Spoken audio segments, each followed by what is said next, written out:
If you're thinking about going to Cuenca, or you are going to Cuenca, we've spent the last 3 months there, and these are a few things that we think you might want to know before you go. So when we arrived in Cuenca, we found out about a collaboration course that they were offering at the Amauta Spanish School. It was a 4-day course. It was free for newcomers, where you could go learn some Spanish, and they also teach newcomers, people visiting, or people that are moving there about services that are available in Cuenca, what's offered, and where you can go to find the things that you might need. Now, the one we took was the last one for the year, and it was the first year that they did this, so they weren't sure at that time if it was going to continue on next year. We have a link in the description below, and you can email the Amauta School if you're going to be headed there and find out if they're going to be offering more of those courses, because we found it pretty interesting. Yeah, it's not just the teachers are great. Like you'll it was a nice overview. I thought. Yeah. You spend the morning doing like a little Spanish class, and then after that you go and you meet in a meeting room where you sit and you'll talk about services available, where to pay bills, where to do all these different things, and what you can do in Cuenca. But it's not just the teachers that are a wealth of information. We met a lot of expats that have been living there, and they were great contacts as well, because they've been there for a while. Some were there for years, and you're able to get a lot of information from people that have already been living there. So it's a pretty handy resource. Yeah, not only are you learning Spanish, but you're meeting other expats that are living there, have lived there for years. They're great, exchange contact numbers, and you can ask questions, and they were really great. And if they're not offering those courses anymore, don't worry, because we've got a couple other places where you can meet a lot of knowledgeable expats. Yeah. All right, so the second one is your bus card or your tranvia card. And the best place to go to get that is called the Etapa. And I'm going to leave the location in the description, Google Maps pin on where to go. We found it the easiest. However, just keep in mind that a lot of things in Cuenca may close in the noon hour-ish for a couple hours. So if you're thinking about going from like 12 to 2, things might be closed. Yeah, best to go in the morning. Yeah. Some of them get to have a pretty good lineup as well. Yeah. And the tranvia, we didn't end up taking the tranvia just because it just wasn't in the area we were staying, and we didn't really feel it was necessary to get a bus card and a tranvia card. So they are trying to amalgamate the bus card and the tranvia card into one. But you can, if you wanted to just test ride the tranvia, just to see what it's like, you can buy little tickets at the kiosk on the tranvia route, which is $1 if you buy them from the kiosk. And if you have a card, it's 30 cents, right? 30 cents? 30 cents per ride, yeah. Per ride. The bus is 35 cents per ride. Yeah. And I just want a little side note on the buses. The drivers of the buses are crazy. Like, you need to get on and hold on because if you don't, you're going to go flying. Sometimes. Yeah, traffic is crazy. People pull out in front of the buses. So just be aware. It can get a little rowdy on the bus. Yeah. But it is pretty convenient. Yeah. We used Google Maps when we were there, and we found that Google Maps just didn't really route the bus route. But yeah, Google Maps has that when you do your directions, you can choose like driving, walking, or public transit, and it shows a route, and you'll be driving along, and all of a sudden, the route on your map says you're going straight, and the bus will turn left. A couple times we panicked and jumped off the bus thinking, oh no, it's not going the way we want. It did eventually get to the stop we wanted, so we never had a problem. It just didn't always follow the Google Map route, so just kind of ignore the Google Map route. It will, if you looked up that location on your map and it said it's going to stop at that point, it will stop there eventually. It just might not take the route that Google Map shows. It's like you need to trust the process. Yeah, there is another app called Move It, and I found the busing routes on that were more accurate, but once we realized that it stops at those same stops whether Google Maps says it is or not, it didn't matter. There wasn't too many times where we went off our main route. Like, we would usually get on bus 16 where we were in El Vergel and just take it downtown, so we knew kind of where to get off and where it was going to stop. Just to be aware. Also, getting around, there's taxis. They're very affordable. There's an app you can download I know you can download it for Android. I assume you can for iOS, for your iPhone, but I don't have an iPhone, so I can't confirm that. But it's called Azu Taxi, and it works kind of like Uber, only if you want to use it, you don't actually pick where you want to go. All you're doing is picking your location to call a taxi to you, And then when they get there, you'll hop in, either show them on your Google map where you want to go, or tell them the address and that, and they'll figure it out. So it's I mean, it only costs us like $3 to get around town for most rides. It as far was as very, very affordable. very affordable. Yeah. So just talk about the little, the quirky thing about the Azu taxi app. When you're using the Azu taxi app, you put in, the address where you're at and that, and there's one little section that you fill out where it wants a reference. And for the longest time, we had no idea what that meant. It took me a little time to figure out reference. All you need to put in that, but it won't let you order the cab until you put in something in there. So all that means is if you're standing beside a convenience store or a restaurant, just put the name of that restaurant or the name of the convenience store or the name of the barber across the street. Yeah. It's just a reference so that the taxi driver knows what to look for when you're driving up. Sometimes I just put two gringos because that's just, you see two gringos obvious. Standing on the street is pretty obvious. So things like that. Like that's all that means. But the app itself was in Spanish. So it did take a little bit of figuring out just once you got it registered, just to make sure you're filling it out right. But as soon as you get it, super easy. Easy peasy, yeah. Yep. And another thing about the taxis, make sure they're always on a meter. They should be on a meter. There were a couple of times where we took a taxi where it wasn't on a meter. They said it was a meter on their phone, but I don't really think that's legit per se. Yeah. But yeah, is a meter like either on their dash or somewhere in the front of their car. Even coming from the airport, like we got in a cab and he told us it was from where we were at the airport to where we were going. I think he said it was $8, and we just arrived. So we're like, okay, that's fine. And away we went. But he wasn't on a meter. So he just charged us $8 for a ride from the airport, because it should have really cost maybe $5. Yeah. We didn't care at the time. But the only other time we did it, the meter wasn't showing, but he showed us on his phone the meter was on. And that was fine. But then when we got where we were going, he just said, oh, it's $5. And he never showed us the meter on his phone, but I know it wasn't $5 because everywhere we went was like $3. Yeah. Maybe $4 at the most. So, but I mean, that was only the one time. So for the most part, the taxis are really good. You don't even have to ask. You order a taxi on Azu or just wave one down. Like it's easy too. If one's driving by and you don't see anybody in it, you wave them down, they'll stop. And they automatically have the meter on and away you go. Yeah. So it's not really like a lot of locations you see about for tourists. They just get ripped off by taxis all the time. They're pretty good. They're pretty good. It's pretty rare. Also, when we were in Cuenca, we used the JEP bank for making withdrawals. Mm-hmm. We tried 2 or 3 banks before JEP and had issues where it just didn't want to work. But JEP, we had no problem with any of the machines or bank branches that we tried. So that was good luck for us. And you want to cash your bigger bills at like grocery stores and things like that, or wherever you can for the most part. But always try to have smaller bills and a pocket full of change, because when you've got your taxi drivers and things like that, and it's only going to be $2 or $3, they don't always have change for like a 20 and things like that. And also a lot of the vendors that you run into, if you're going for an almuerzo lunch and it's costing you $2.50, they might not always have change for 20s and larger bills and things like that. So try and keep a good pocket of change, running balance of change and small bills. Yeah, even if you're going to go to the market, same thing. Like we found that when we went to the markets or downtown, like buying anything like churros or little snacks on the street or vendors or whatever, everything is $1. So don't expect to go with even a $10 bill to trade in or buy whatever you're thinking, because they just might not have change. Or so don't be surprised if you get handed nine $1 coins back or something. $1 coins. But so anyways, have change, small bills. It'll make your life way easier. One of the things that I found very interesting when we were in doing the amount of school for the 4 days, we ended up doing a walking tour on our last day. And I'm really glad we did the walking tour because, you don't have to do the walking tour with amount of school. There are people to do walking tours around Cuenca. I found that there are some buildings that I wouldn't have went into if I didn't know we could actually walk in. Like the big courthouse building, I wouldn't have just walked right in and poked my head in and like looked around thinking it's a courthouse, so you're not allowed to go in there kind of thing. But there are a lot of places where they're open to the public. You can go in, walk around, explore, and they're beautiful. So my key advice is just pop your head in.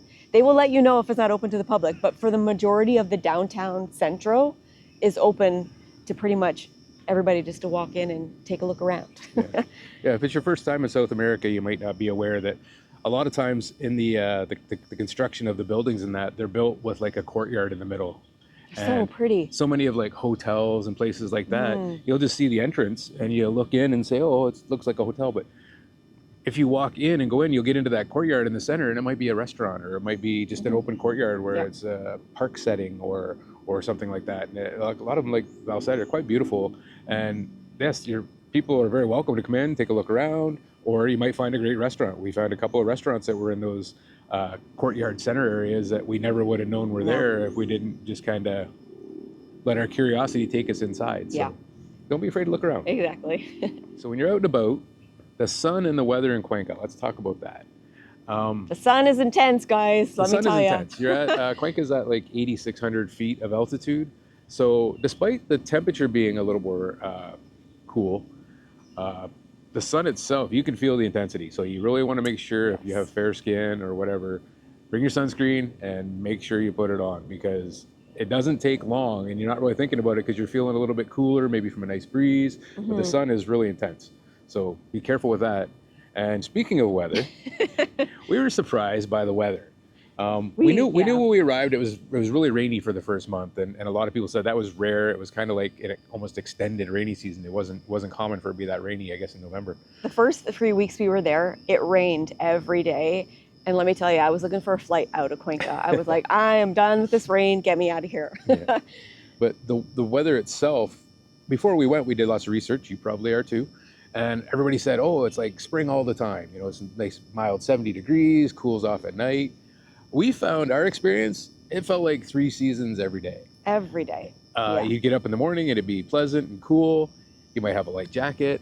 By noon, it might be raining and you need to have your raincoat or you need to have your umbrella. Yeah. And then by 3 in the afternoon, you're in shorts and a t-shirt and that blazing sun is cooking down and it feels hotter than you expected. So, or if you go in the Cajas or anywhere like hiking in higher elevation, you're going to need a toque and gloves. I ended up buying gloves for one of our hikes. So, I mean, it ranges. There's a big range of temperatures for sure. That was Chimborazo. What did I say? Yeah, Chimborazo. Yeah. And the Cajas was cold too. It was windy, and cold. Yep. Yeah. So, I mean, you do need, if you're just staying right in the middle of Cuenca, I mean, I guess you can get away with less, but if you want to get out and around into the mountains and things like that, you will need an array of clothes. Yeah. Not that it was a problem, but just we were a little bit surprised at quite the temperature range. Mm-hmm. And again, overnight you might be in the low 50s, and daytimes were somewhere hitting the 80s. Like it was pretty warm in the sun and that. Yep. But layers are your best friend. The one thing that I really didn't like was always having a backpack every time we went out somewhere to carry, you know, your umbrella, or you always had something on you all the time. So when it's hot, it's like you don't want to carry this big backpack with sweaters and umbrellas and whatever. I don't know. But we saw a lot of people that are just used to it. A lot of Cuenca people carrying an umbrella, walking along, jacket in hand, umbrella in the other hand. Like you're just always ready for 2 or 3 seasons every day. Yeah. Umbrellas do come in handy. Like that's something that we're not really used to. In Canada, nobody uses an umbrella for sunshade in Canada. They just put on sunscreen. But in Southeast Asia and in Cuenca too, people used it for rain and for sun. So brilliant. Yeah, we definitely saw a lot of people that just had an umbrella to keep the sun off. Yep. So, yeah. So which maybe they know something we don't. I know. We did use ours a little bit. We did. Yes, we did. We bought a really cheap one and it kept flipping inside out, so it wasn't good. Anyways, get an umbrella, a good one. Yeah. Can you drink the water in Cuenca? Oh, this was something that Jay and I don't really think about when we travel. We've been traveling for over 4 years and we just buy bottled water. We just do, just because. But it was so refreshing to learn that you could drink the tap water in Cuenca. Yes. Cuenca is like, I think, the only place in Ecuador. It is renowned for clean, they're very drinkable proud, right? tap water. Yeah. Yes. And it was good. It was no weird taste, no nothing. We used it all the time. We drank it all the time. 0 issues. It's very good. So this next one is just for the ladies. If you wanted to get your nails done, it's really affordable to get them done. I had my nails done for $12 USD. It usually cost about $10, but she had to take some of my gel off from before, so she just charged me an extra $2. But very affordable salon experience. So if you want to get your nails done, just a little tidbit. Since we were leaving from Ecuador to head to Bolivia and lower altitude, and it was a place known for yellow fever, we looked into getting yellow fever vaccinations while we Yeah. were there, which we found. We can put a link in the description below as to where that clinic was that we got it. Yep. And we were pleasantly surprised to find out that yellow fever vaccinations, there was no charge. We were completely ready to pay for them. We know Yep. other places we checked into it and knew what the price was while we were traveling. But because we were heading to Bolivia, we weren't sure. We couldn't find 100% online whether we were going to need it as a requirement to come to the country. So we wanted to get it done anyway. So we found it. And yeah, they just basically said that it's public health. They take care of that cost because it's just preventative. So they were fine with that, even for tourists. So we were pleasantly surprised by that. So yeah, it was a super easy process. You just go in, there's a window you're ready to register, and then you go up to the next second floor, and there's a room at the end of the hall. They call you in. It took like no time at all. Like No. we were in, got our shot, and gone in like no time. Yeah. Absolutely zero effect from it. No side effects. No sore shoulder. No nothing. Nothing. It was really simple. Yep. And now when we got to Bolivia, there was no mention of it. No, not a No. thing. I don't know that anybody got asked for anything yellow fever related coming Nobody to Bolivia. asked But us. Yeah. better safe than sorry. And because we were coming to lower altitude where it is more predominant, we wanted to just be safe. Yes. And they did give us an international card to travel Yes. with. Yeah, the international vaccination card, the proof of vaccination Yeah, for travel. They did say they were going to email it within like 5 days or something, and it didn't come through in our email. So we just went back and we got it that day. So it was very easy to obtain that little piece of paper. And so, like as I said earlier in the video, a couple of, if you don't want, if the amount of school is not having their introductory course and you want to know a couple places where you can maybe meet some expats, here's a couple good locations. So there's a restaurant called Common Grounds, and there is a restaurant called Sabatino's. And at these two locations, every Saturday morning, there is a vendor's market. Yeah. And It's like an expat market. it's like an expat market for the most part. Crafty market. And I'm don't quote me here, I'm going to go from memory. I think that Common Grounds is the first and third Saturday, and Sabatino's is the second and fourth Saturday of each month. So it's every Saturday, but it goes back and forth between those two locations. Yeah, they take alternate, turns. They take turns alternating the location. And you'll find a lot of vendors there. Some are local, some are expats, and they'll be selling everything from fresh made fajitas to canned and salsas and things like that. Yeah. Or one of our friends is a realtor who sets up there and looks for people that are looking for apartments and things like that. Shout out Hi, to you, Dawn. So yeah, it's a great little location, and this is something that we found just overwhelming when we were there. The expat community in Cuenca is so welcoming and They so are. outgoing and friendly. Yeah. Like, I don't know, honest to God, I don't remember ever being anywhere where we met so many expats that were like, oh my God, welcome to Cuenca. When are you moving here? We can't wait Yeah. for you to come and join us. And What's your WhatsApp number? Let's change it, Yeah. exchange numbers. they're extremely outgoing. Yeah. So if that's something you're concerned about as well, is like, are you going to meet people? Yes, you are. You are going to meet people in Cuenca, and you are going to run into them all the time. Yeah. Everywhere you go, you're going to run into somebody that you've met at one of these markets or at an event or whatever. It's for the size of the town. We were actually laughing. It's 440,000 people, I think, is the population, and we ran into people that we knew all the time, even though we knew very few people. So it was interesting for us. It was definitely a very social experience. So that's something to keep in mind. Those two locations, again. And they also do other things too. They do plays and just different outings and things. So, I mean, if you want to get involved in the expat community, make some friends, that's definitely a great spot to first meet anyway. Yeah, they're extremely active expat community. Yeah. They get involved in a lot. They do a lot of things. So That's good. even the amount of school, there were expats that go there as volunteers to help out with the English speaking parts and things like that. So you can meet a few people there. I would even go so far as to say that the amount of school, even if they're not offering the course, they're very social there as well. You could pop by in the morning, probably chat with a couple of the teachers, and they can give you advice on where to do things, where to find things, and they have contacts that they can put you in touch with that can help you with things like where to pay your bills and who to talk to find a good realtor if you're looking to do that kind of stuff. Exactly. So the amount of school could be a really good resource, even if they're not offering their introductory course anymore. Yes, they offer a long list of things at their school, not just Spanish lessons. So it's definitely a highlight to pop in there and just ask some questions. And I guess we never really specified too much.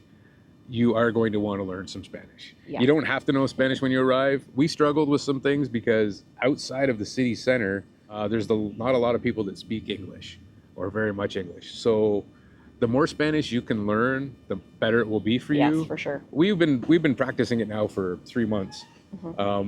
Learning lots of words, still not very good at talking it, Yeah. but it's coming. It does take time, so be patient with yourself if you're learning. Mm-hmm. But it is recommended to learn it because it just makes your experience that much better.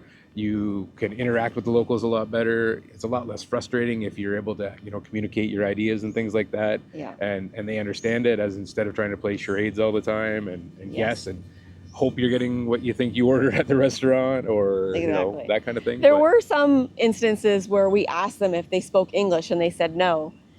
We tried to hand signal and explain in Spanish or whatever, and then they would answer in complete English. And I'm like, I thought you just said you didn't speak English, and they spoke English fine. So I think they're just as nervous to speak English as we are to speak Spanish to them. So sometimes. yeah, we had that happen a couple of times. I'm like, man, that was perfect English. What are you talking about? Anyways, learn some Spanish.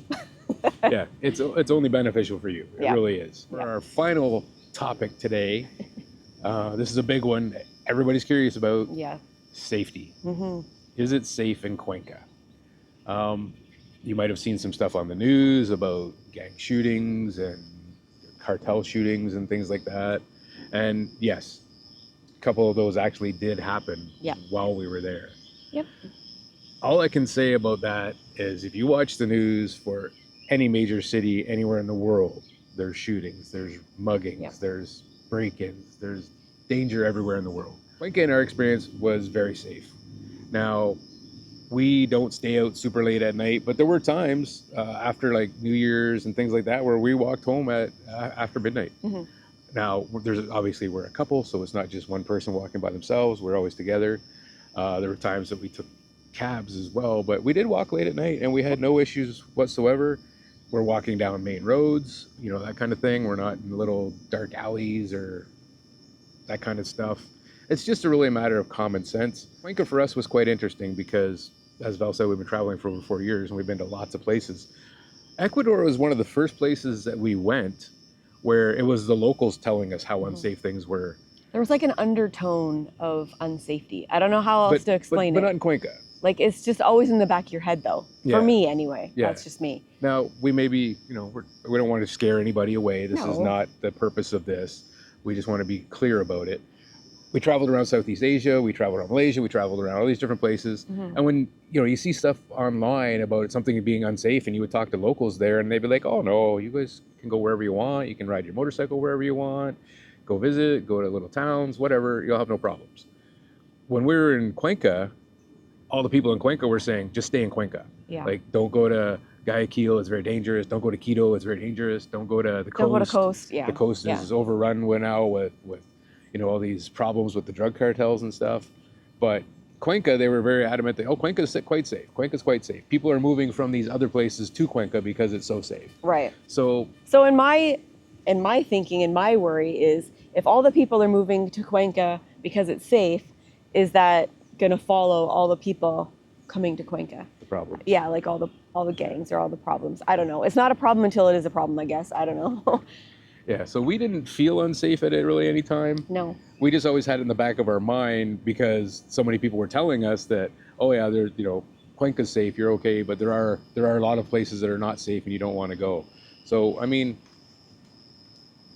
a lot of times safety can be somewhat a person's perspective. Exactly. We felt fine there. We had no issues there.